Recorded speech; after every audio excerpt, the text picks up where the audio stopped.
Mm-mm. Hello, everyone, and it looks like we are live. We are back for another episode of Wise Old Broads. Thank you so much for joining in. Thanks so much for tuning in. Uh-oh. Perfect. There we go.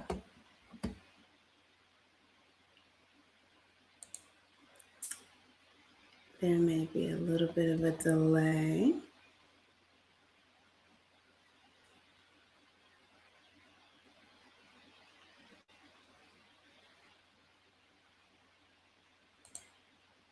All right, so we are back for another episode of Wise Old Broads, and I am very, very, very excited to be here. My name is Anja, and this is streaming on my platform, Hey Anja Girl. And today I have a fantastic guest, one woman whom I truly, truly love. Her name is Lynne, and I'm very excited. I hope that there is no delay.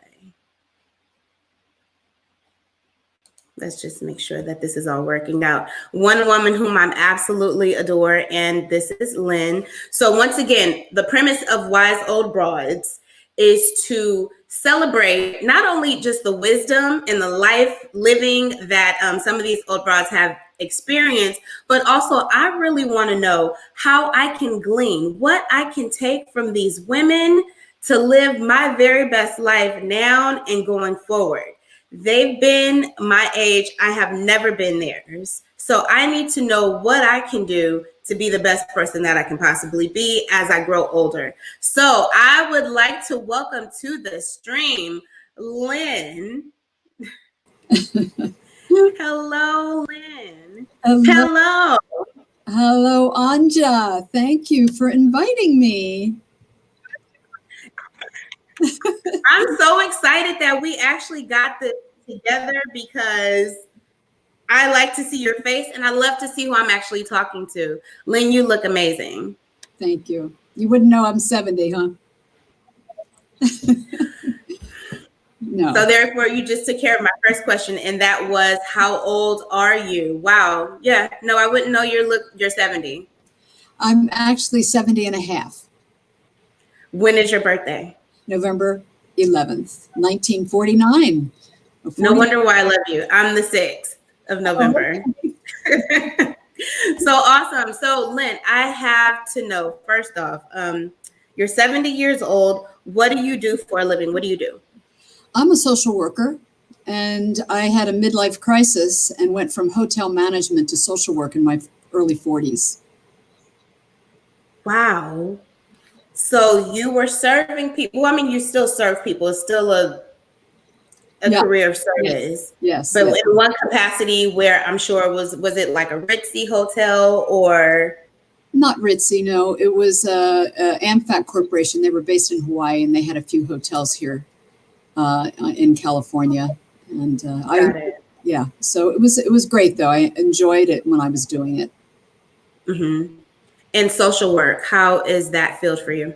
Oh, it's the best. I love being a social worker. I started out in hospice and as a medical social worker, and got into it through while I was in the hotel business. I had an incredible experience at my mother's deathbed, and it changed my whole perception of who we are as human beings, and got me interested in working with people who were dying.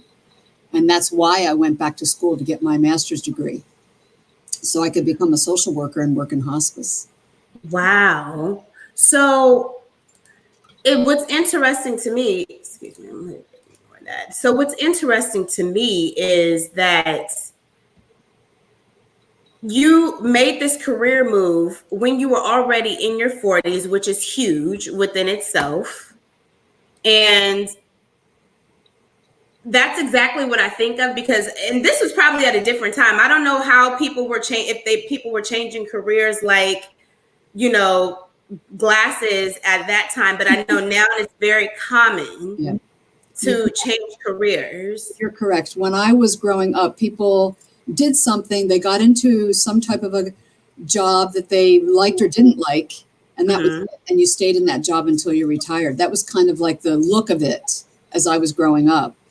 But I, found that I was unhappy in the hotel business. It was great, but it was for young people. And I was in my 30s and I was already getting too old for the hotel business. In your 30s. You were getting too old. Oh my goodness. Yeah, it's a young people's career, really. It's very fast paced, 7 days a week, 24/7. It's a lot. When you're in management, I was in hotel management. Yeah. So. Okay. So therefore, that makes a little bit more sense. That makes a lot of sense. So then you made this career change to social work and you absolutely love it. Has that been a key to why you look so great now at 70 and a half? Well, that has a lot to do with it. Social work is a challenging role because you're always looking at yourself and how you are with people. I'm a really good listener. But there's a lot that goes into being a good social worker, and it's a part about being a human. I'm human. The people I'm connecting with are human, and I'm very interested in communication and making sure that I'm able to have compassion and understand what is going on with myself too. Because I have to be honest with myself. And be able to reflect and understand what people are going through without judgment and so forth. There's many, many, many aspects to it. I could go on and on about it. It's a great role. Awesome. One of the things that I love is that you are a senior who works with seniors. Yes. Yeah, I'm still working. I was with Kaiser Permanente for many years. Retired from there and didn't retire for long. I was within 6 months, I had a full-time job again doing adult day healthcare. And so I work in an adult day health center in Half Moon Bay, California. And the pandemic has changed how we deliver care, but we're still delivering care. And this was within 6 months. Like, were you bored or did you just feel? No, I was doing part-time work, but I like being a part of something.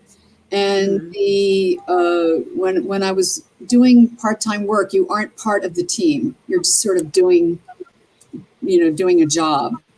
But I like part of a team. And so that was what interested me when I was told about this position. Plus it was in the town where I live, so I wouldn't have to commute. But there's a whole aspect of working in a field where you're providing a service to people and helping them, and that they're elders like myself is interesting. Many of them have some type of a functional disability or a cognitive disability, and so I am able to provide a service to them and have an understanding of what they're going through just through the aging process, as do the adult children. Wow. I'm so supportive to the adult children who are going through what they're going through. That's beautiful. That sounds very rewarding. Now I have a few questions. Where are you originally from? I was born and raised in Atlantic City, New Jersey. Okay. And, raised in a resort type of environment, where everybody was busy in the summertime and then, not so busy in the wintertime. And I was the oldest of 5 children. And I was a mother figure in my household. My mother had a drinking problem, and then I also grew up to have one myself. Okay. Okay. I got help, and so I, had an incredible life. I really have just been blessed, with my life, because I've done a lot of self-care. What does self-care look? Okay, so I'm sure it looked different at different stages in your life. What does self-care look for you at that time? And what does it look like now? At that time, I didn't realize that I needed help. I was young. I was, partying. I was part of the hippie generation. And it was, I hate to say it to everybody, but it was sex, drugs, rock and roll. And everybody was having a good time. But then there was as you were getting older, you stopped. I didn't, Okay. and I thought, oh, so I started to get, go sort of down a downward spiral. You can't see that. Here we are, downward spiral. Mm-hmm. Okay. So I got help. I'll just put it that way. And I got into recovery, and I have been I've not used alcohol or drugs for 44 years. And then I switched addictions. I got into food addiction, and there's a lot of people that don't really understand food addiction. But if I may, can I just show a real quick picture, or is it too soon for that? Please. All kind of, yes. So let's see if you can see me. Oh my gosh. No way. I was morbidly obese. The last picture was my highest weight. I was 300 pounds there. You don't even look like the same person. I mean, granted, like the hair colors change, whatever, but I'm talking about like the fullness of your face. That's because I turned gray. Wow. And now this is what I look like. This is wow, fantastic. You have transformed. Yeah. Oh yeah. This is exactly what I'm saying. When you get better as you get older. Absolutely. And also when a person is learning about themselves, I mean, when a person is growing older, you're going through different transitions in your life, and being present in the moment with that, paying attention to what's going on, not being afraid to look within, not being afraid to admit your mistakes. I've gotten into many different types of activities that have to do with that. For example, there's a book called The Four Agreements that is really wonderful, that has helped me tremendously with my relationships with people, and including, the recovery that I've been in. And I also got into Tai Chi. And Tai Chi is one of the physical, I don't like to exercise. I'm not good at that. I've never been into that. But I got into Tai Chi, and it's a body, mind, and spirit activity. And it's really, really good for people who are aging. I got into it in my early 50s. And I've been doing it for 10 years now. Well, more than that, because I'm, here I am. But it's a wonderful, and it is called tendon changing, bone marrow washing, age reversing exercise. So for those of you, that's a lot. That is a lot. Some age reversing. Start doing Tai Chi. Wow. Okay. So no, that's really, really, really, really helpful. I go for walks sometimes in the morning, and it's, well, pre-COVID, obviously, but there would be a lot of older Asian people, and they were doing the very gentle exercise. And I know now we think it has to be rigorous, it has to hurt, it has to all of this stuff. And here they are just lightly moving their hands and their bodies. And you're like, that can't work.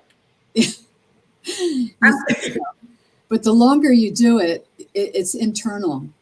It's going into your organs, and it's the fascia that covers all of your organs. All of that is being exercised, and it's an incredible. It even affects the fluids, the lymphatic system, the bone marrow, the the spinal fluid that goes up your spine. I mean, all of this is being exercised when you first learn it. It's awkward.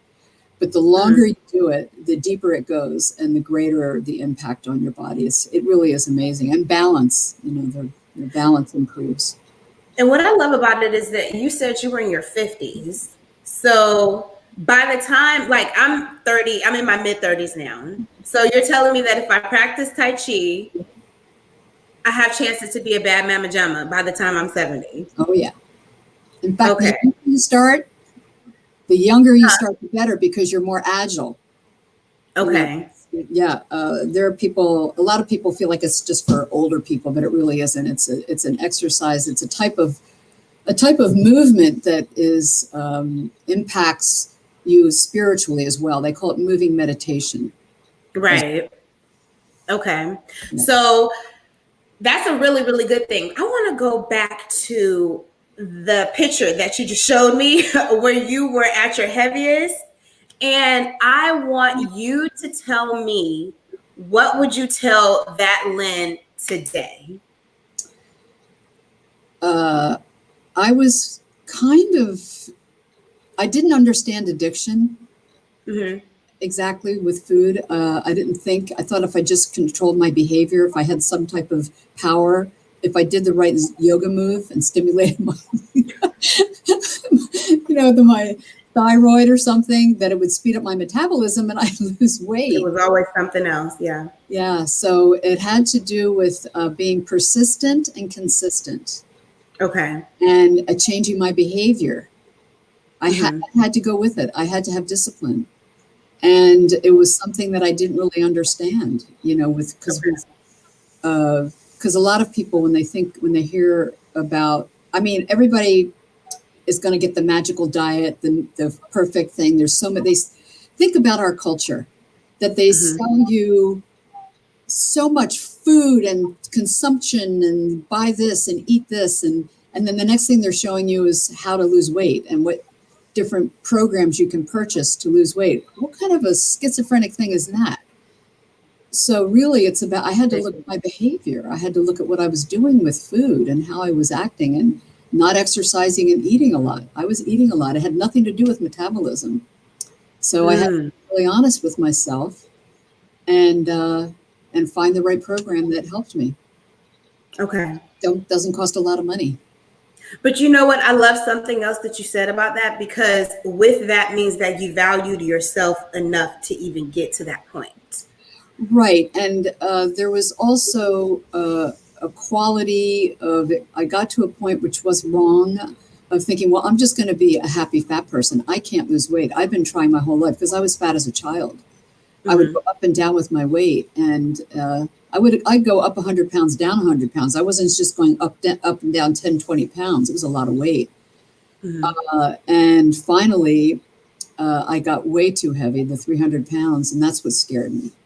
And so I, found a program that worked for me. It was an anonymous program, so I can't, It's anonymous. It's anonymous. But they're out there and they are helpful and they don't cost anything. And so it's a good idea to be able to look honestly within yourself and be able to make a decision and then go for it. That's super helpful. That's so helpful, because one minute there's this kind of diet that promises this. One minute there's that kind of diet that promises that. And it keeps us looking at not the real issue. It keeps us looking at the factors that we keep, like us putting things in our mouth is not the issue all the time. Like there's a very underlying thing of why we keep doing it. Right. And, I didn't get that I was using food to cope. I really didn't get it. And then all of a sudden I realized, why am I consuming this much food? What is, because my life was not that horrible. It was actually, I was working and I was living okay. So it was really an interesting part of a self-examination that I had to do. Because I didn't need to do that. There's other ways to cope with life, like facing things head on and being honest. But how did you learn that? Because especially now, like the way that we are taught to cope with life is get on the internet, get on social media. Seriously, like how did you learn that process? Well, because I'm older, the social media thing was not an issue for me at that time. It was seeing other people who were being successful and not using food, not using substances too. I think we tend to have an addictive kind of society a little bit, shopping, buy this. If you do this, then you'll feel better. We get sold things. If you want to, anyway, it's a whole scam. So what is it that I needed to ask myself, what is it that I need to do in order to let go of this behavior? And it was to have some discipline. I had to start with my behavior. and start, and it was by weighing and measuring my food and not eating flour and sugar. It was that basic. I have a question. This is kind of serious though. Did you lose any friends in the process? I did, yeah. Actually, there were buddies and who didn't want to go down my path, and I would still hang out with them, but I would not be eating what they're eating or going to their parties and doing what they were doing. And I started to pull back a little bit, and yeah, I did have to change. I had to change my relationships, but I was also changing myself. I was changing, and how I was seeing the world was changing. My perspective changed. My perception changed as a result of being honest with myself. So it's a step-by-step process, and I feel like I did baby steps. I didn't it wasn't one whole big thing, and all of a sudden I was thin. It took 2 years, and I have not, gained the weight back. And this was how many years ago again? It was 17 years ago that I did this, and it took 2 years for the weight to come off, and it's been 15 years since I've been in a normal size body. Okay. And what were some of the things that you had maybe never thought that you could do prior to this change in your life that you did and you were like, whoa?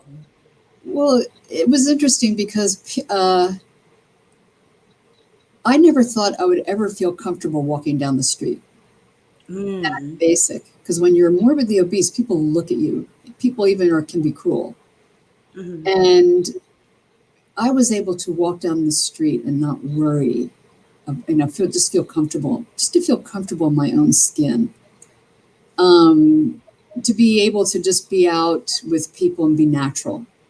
And not feel like I've got to act a certain way so that people will accept me because of how I looked. So it was just a general acceptance of self and more naturalness of being with people. It came a little at a time, and it didn't happen overnight because my body image took a while to change. Even though I was thin, in my mind I still felt like I was big. So it took time. It took time for me. Were there any additional steps that you did in addition to not eating the foods that you found addictive? Yes, it was. I developed emotionally and spiritually. I had to go to therapy. I had to do what they call somatic therapy because I used fat to protect myself. And when I didn't have it anymore, I was emotionally and physically able to get closer to people. But it was scary. So I felt, so I would wear big clothes and cover myself up. I was covered head to toe.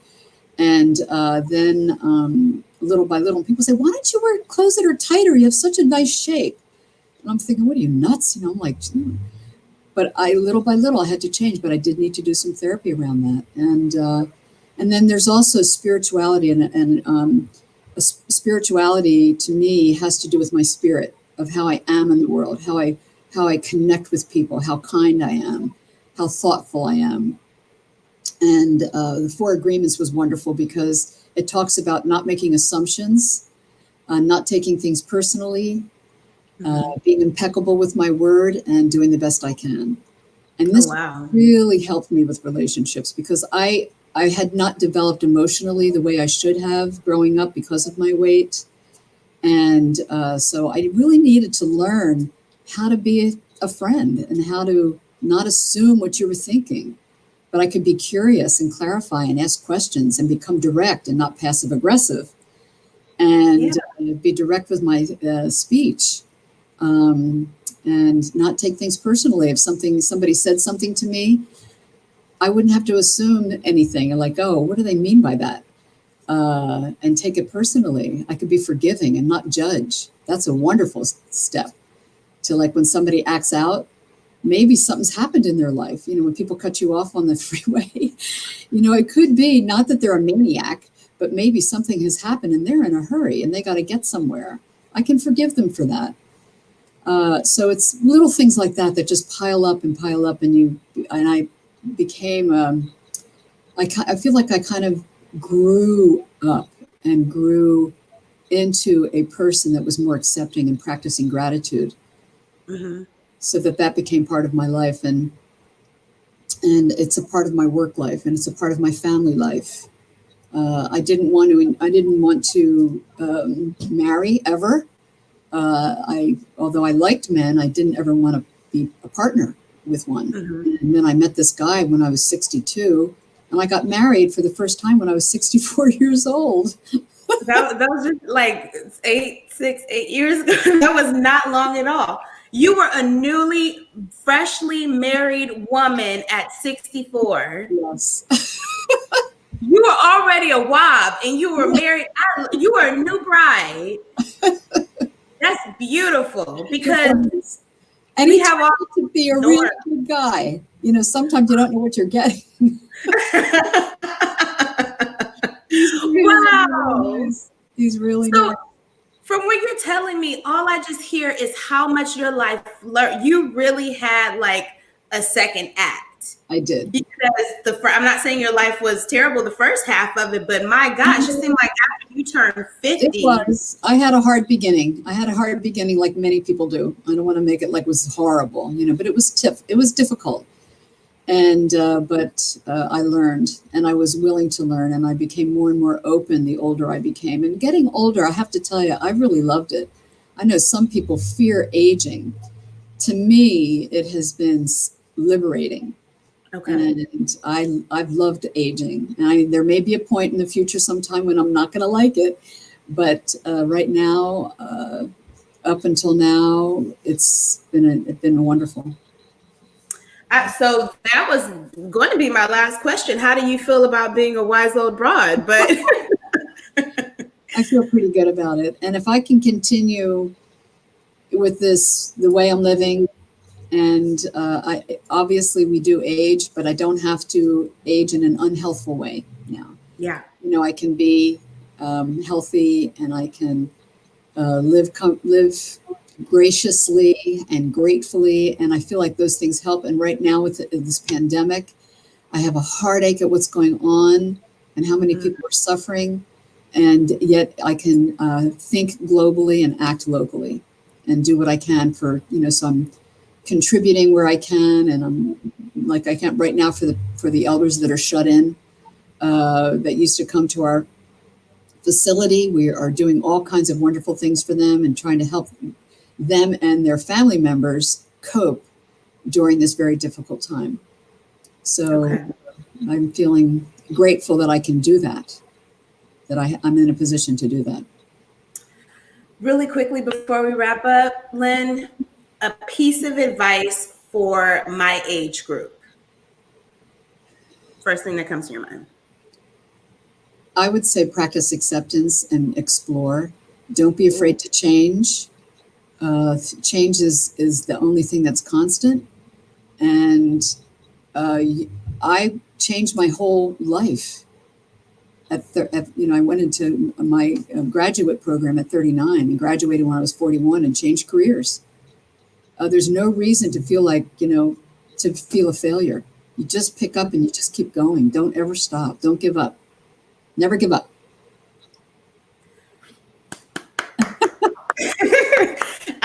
That's a whole entire word for me, Lynne. I am so very grateful that you joined me today. I love you dearly. And I know that this advice it's not advice. These jewels are just so needed. Thank you so much for joining.